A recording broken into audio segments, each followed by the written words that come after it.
Welcome back to another FPL Best Wildcard Team, this time out of Gameweek 36. If you still have the wildcard, it could be a good time to use it and you bench boost in Gameweek 37. But for those that don't have the bench boost, I will be providing a wildcard team that also is optimized for the last 3 game weeks of the season, and it's also for non-bench boosters, so every single need will be covered. Be sure to smash the like button and subscribe for new. Let's get this over 200 likes on YouTube, and let's keep on pushing towards 25,000 subscribers and beyond. Follow me on Twitter and Instagram, DylanRCM. Join us on Patreon, patreon.com/DylanRCM as well, and also click the join button on YouTube to get early access to my videos amongst many other perks. Join the FPL League, FPL Challenge, the Discord server, which is a great community, and also check out Spotify and Amazon Music. Leave a 5-star review on my podcast. Without further ado, let's jump straight into it.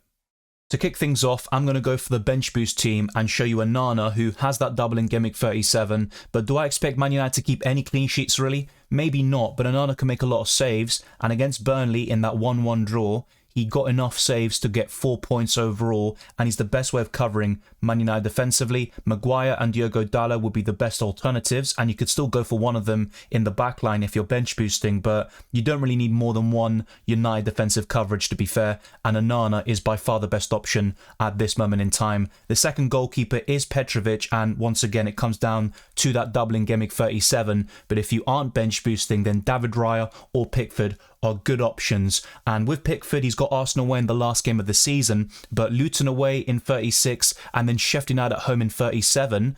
They could continue that great form defensively, keeping another clean sheet, but they have secured their survival, so maybe Everton's motivation will decrease dramatically and they'll be a bit more open and also concede some more chances and goals in the process. But I think the best goalkeepers in FPL also lie between Onana, Petrovic, Raya, Pickford, and then you're looking at Ortega at the moment until Edison comes back, which could be by Gameweek 37. So those are my favourite goalkeepers. Let me know your thoughts down in the comment section below. But let's now move on to the defenders.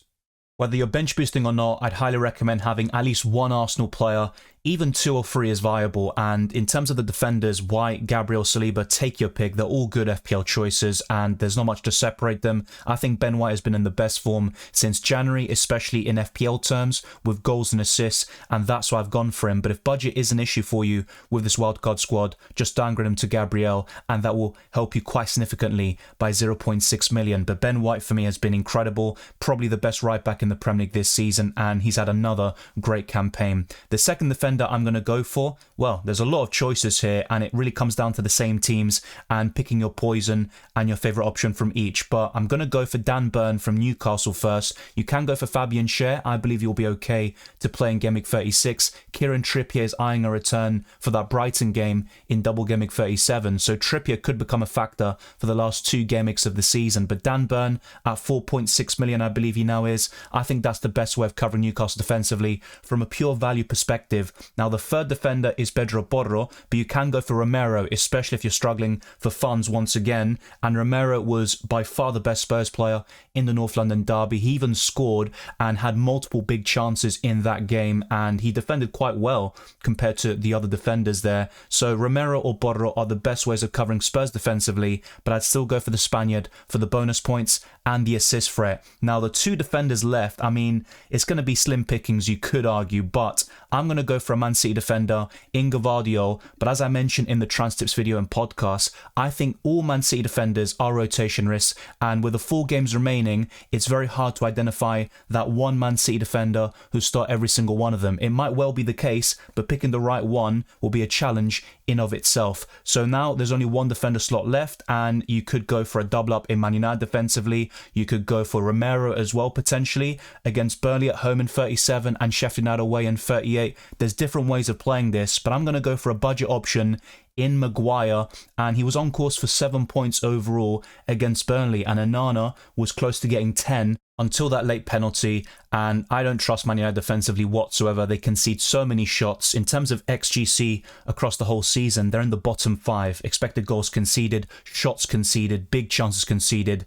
They just leak too many chances, but Maguire offers good value at 4.2 to 4.3 million. If you're looking for a Van Heck replacement, I think Maguire is a very good way of replacing replacing him. The same goes for Dan Burn, and doubling up on United defensively. Of course, it's not going to be something that is absolutely a must-have, and if you can go for something a bit different, maybe Romero instead, that could be the play with some of the Spurs fixtures towards the very end of the season. Let me know what other defenders you would consider, maybe even another Arsenal pick like Gabriel or Saliba. That could be the play, but also in terms of budget, that would be pushing it for a lot of people watching this video and listening to this podcast. So I've gone for this defensive line, I've gone for the 2 goalkeepers. I'm very happy with how things are looking so far, but I have to say that double up in United is quite annoying.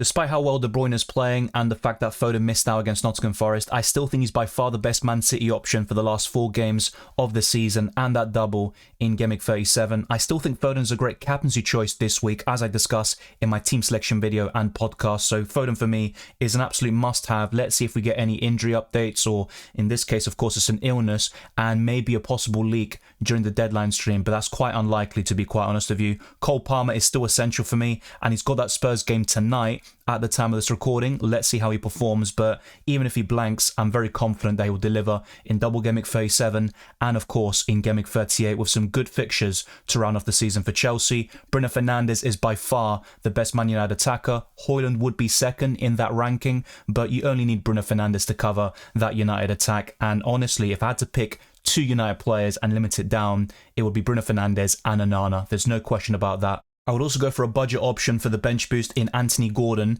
He doesn't have many home games left, and that's his bread and butter. Away from home, only 3 returns in the whole campaign, but I would expect him to do well against Burnley away, a newly promoted side. He has a good record against the likes of Burnley, Sheffield United and Luton Town, so I think Gordon could perform very well in this fixture, but I have to say, away from home, you can't really trust Gordon. Throughout the whole season, he's kind of the perfect 5th midfielder. You start him in home games, you bench him in away matches, but I think he will deliver in double Gameweek 37, and you can bench him for the last game against Brentford in Gameweek 38. And finally, Heung-min Son completes the squad. Liverpool away suits him a lot. Then you've got the double against Burnley and Man City at home. I think he could rival the likes of Haaland, Foden and Palmer for the captaincy, and then a Sheffield United away to round off the whole campaign. I think Heung-min Son could have a really high ceiling over the last couple of game weeks. And in terms of Arsenal midfielders, I still think Saka or Havertz are the best ones to go for. Even Martin Odegaard could be a nice shout. So if you aren't bench boosting,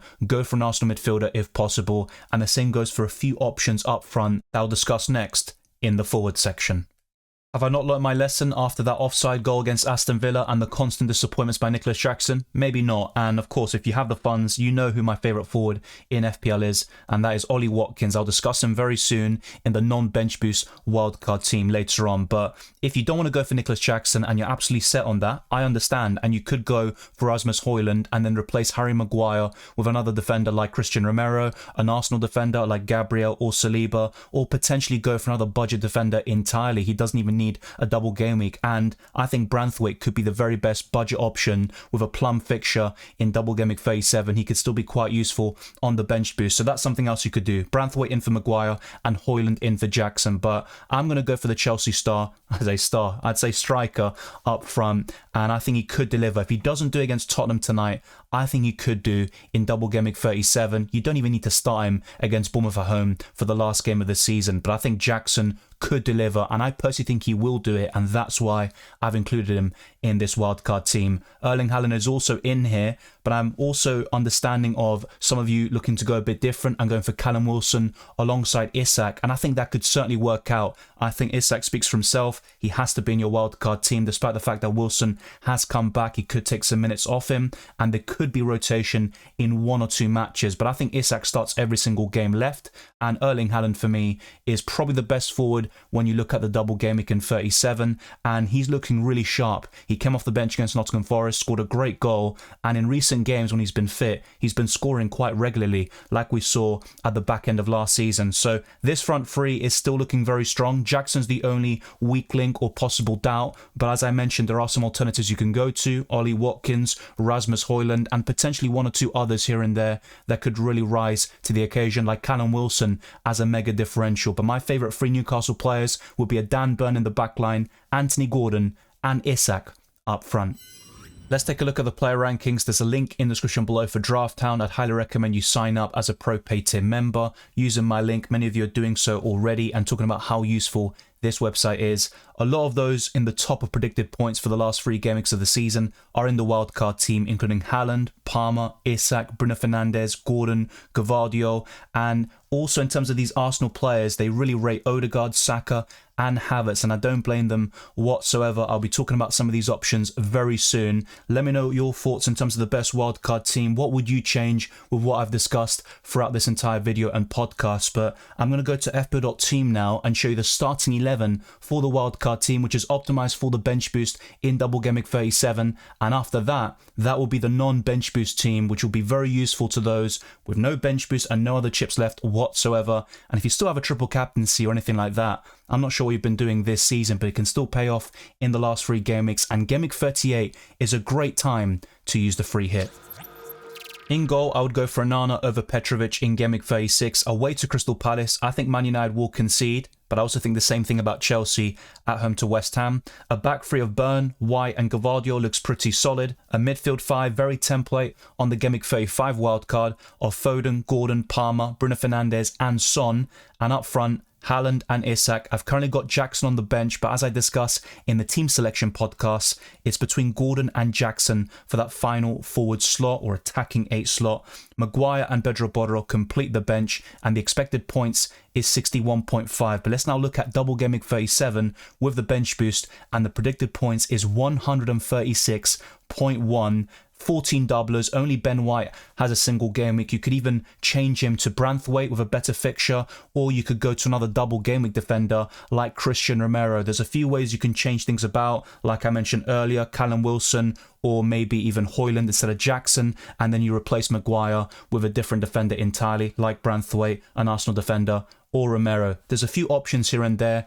You could say the pool of players is a bit limited and you have to then choose between a Romero or Porro, maybe even go for both. But ultimately, I think this is the best structure for the wildcard for the last 3 game weeks of the season. In terms of captaincy and all of that, by the way, Haaland is the highest rated for all of the game weeks left, and that's why the armband is on him using FPL Team. But you can go for the likes of Foden, Palmer, Son in the game weeks coming up. And for Game Week 38, this would be the squad without using any transfers, and you could easily do Bruno Fernandes to Saka and maybe 1 or 2 other moves to facilitate that if you're struggling for funds. And I've mentioned a few downgrades you can make throughout this video, so that's something else you could do. It's a very solid platform. You're going to be very well set up for Game Week 36, Double Game Week 37 and 38, and the same goes for the non-bench boost team, which you can see now on screen for Game Week 36. I've gone for David Raya at home to Bournemouth, Onana's on the bench away to Crystal Palace, Burn remains in the team. I've gone for Gabriel over White just for budget, but you can pick any Arsenal defender you wish